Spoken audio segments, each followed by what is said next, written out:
In the reign of my son and my own, never did I imagine we would face so great an upheaval. The court has split into two factions, those who would fight and those who would seek peace, each with reasons of their own. But my will is set. We fight to the end. And now we must face the consequences of that choice. The war in the north is not going well. How so exactly? The enemy keeps breaking through our lines.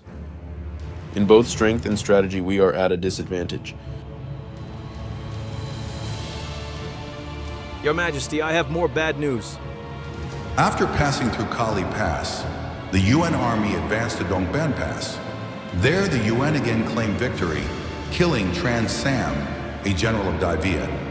Only 5 days later, the main force of Togon marched down from Lok Chau, joining their allies' column as they swept through Vinh Chau, Thiat Lok, and Chilang passes. Now we have no choice but to employ Tran Hung Dao's Scorched Earth strategy.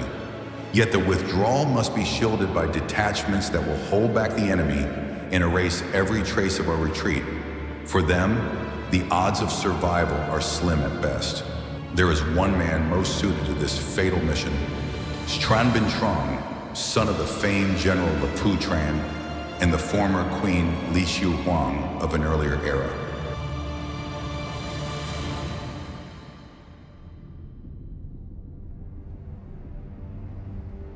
This time, when you march on Dai Viet, do not take them lightly. I always thought they are a small kingdom that got lucky last time. Small as it may be, you must still prepare with utmost care. This campaign gathers great generals from across the empire. Work well together. Dai Viet may be a small nation, but it is a major strategic challenge.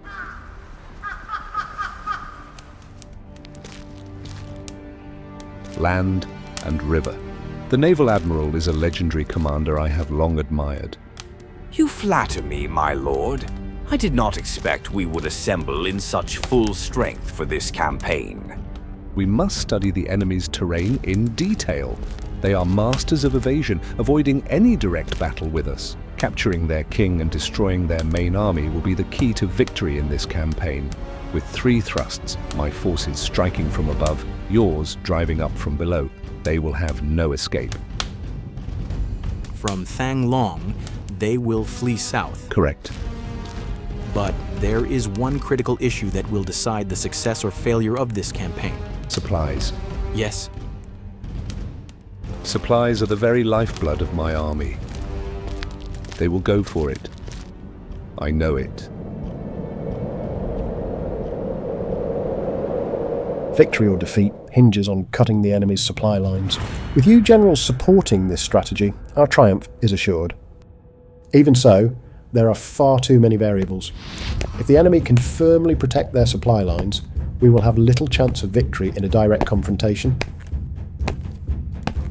They know what we intend to do, and this will become a war of attrition. The enemy seeks a swift, decisive victory. We, on the other hand, must prolong the fight to wear them down. The key is how to move the campaign's central command continuously and quietly, leaving no trace for them to follow, while we strike at their rear. And then, I was summoned by the king. His Majesty granted me permission to carry out the Scorched Earth strategy. Step 1 of the plan begins.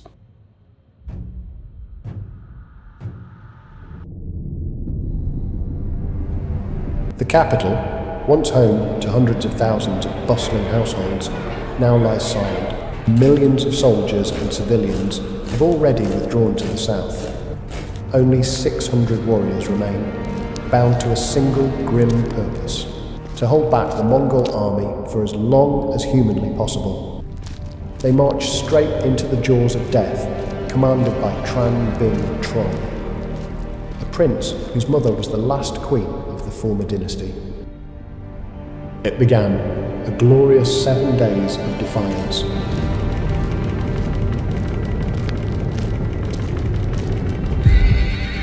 On the first day, they clashed with the vanguard. 1,000 Mongol scouts riding in hard and fast.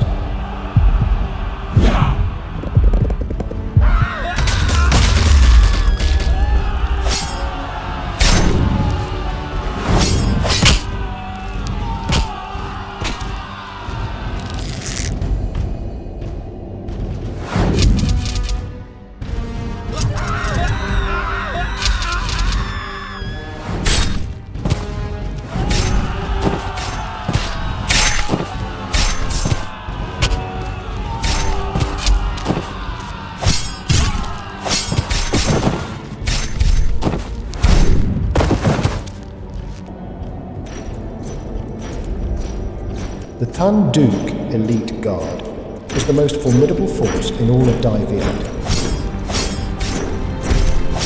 swiftly crushing the Mongols' first assault. The invaders had no choice but to withdraw.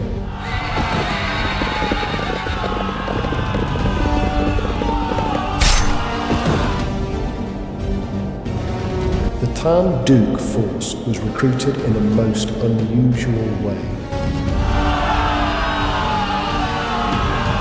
Birth and rank meant nothing. Its ranks were filled with criminals, orphans, and the destitute with nowhere else to turn.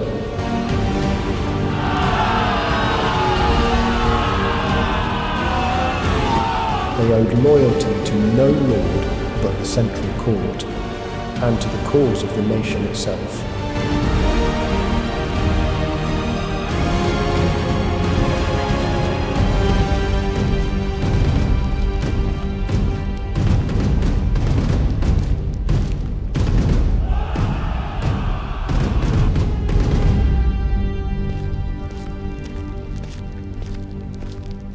Against an enemy that outnumbered them 1,000 to 1, there would be no return. The tide of foes seemed endless, each wave larger and fiercer than the last.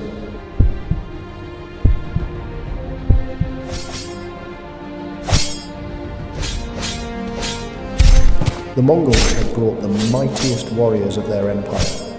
One by one, the soldiers of the Thanh Duc fell.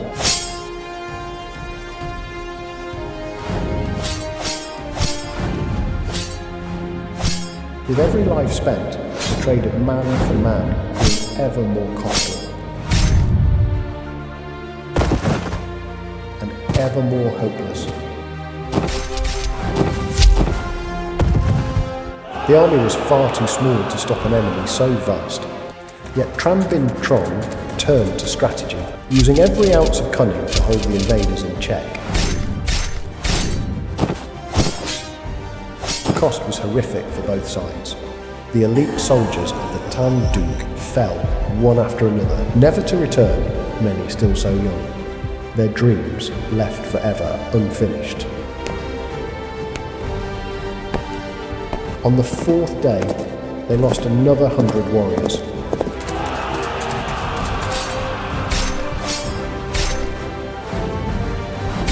By the fifth, only a single squad remained.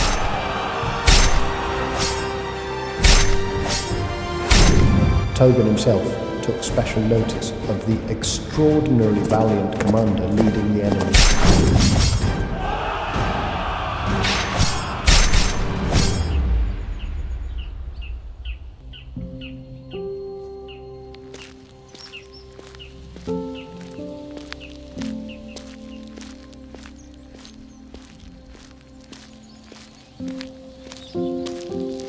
Good brother, I have waited for you a long time, and I respect heroes like you.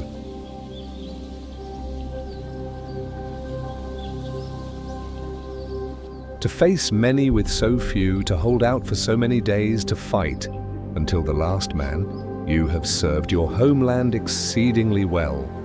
A talent like yours should not be wasted in death. The Yuan Empire honors the brave and the skilled.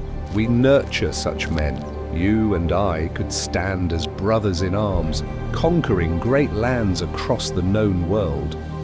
I will never choose the easy path. I have long been ready to die. Instead of dying here today, come with me. and together we will carve legendary victories that will echo through the ages. Many have surely surrendered to you. Many of my brothers in arms today were once like you, enemies who laid down their arms and joined the empire. I would rather be a ghost of the South than a king in the North.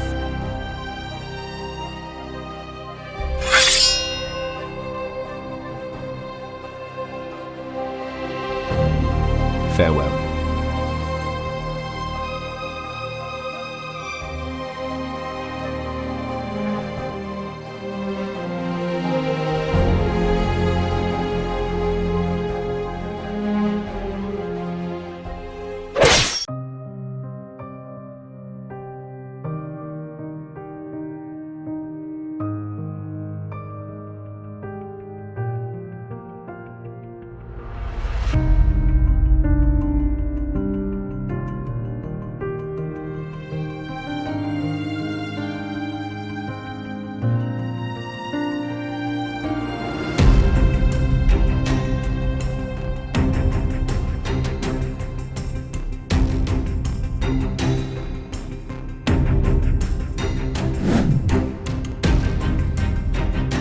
The hero gave his life for his homeland. He fought with unmatched courage, surpassing all expectations, holding the enemy at bay for 7 full days. In those 7 days, the High Command withdrew and vanished without a trace. Now, the spirit of the entire Dai Viet people stands ready for the sacrifices yet to come.